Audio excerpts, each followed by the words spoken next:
तर रामराम इष्टा फॅमिली. सकाळून उठलो, चॅगी घेतला, नालो ट्रॅक्टर जाऊ. ट्रॅक्टर पुसपास केलं, ऑइल पाणी चेक केलं, डिझेल गिझेल पाहिलं. वावरात आलो तर उमेश भाऊचे ट्रॅक्टर पहिलेच वावरात दिले होते. माती भरणारे माणसं आपले फॉलोअर आहेत बघ, त्याला कॅप्चर करून आपण गेली रोटर मारायचं. तर आज आपल्याला डायरेक्ट कुठल्याच रोटर मारून नव्हतं, एक सरणी दोन्ही कुठला बिचाक गवत बिचाक. तेवढ्यात आले राजू काका भेटेल. राजू काका म्हणत बरोबर मार, वरवर मारशील नाही तर. त्याला म्हटलं करून मारतो, टेन्शन घेऊ नका तुम्ही सांगा बरं कमेंटमध्ये की रोटर कसं काय मारलं. तर रोटर झालं मग आलं वर उठले सर्वज्ञ इलेक्ट्रॉनिक्स.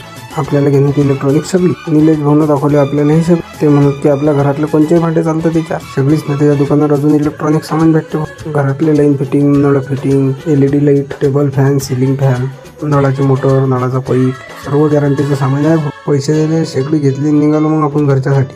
थांबा, गाणं ऐकून जा. लाव बाबा गाणं.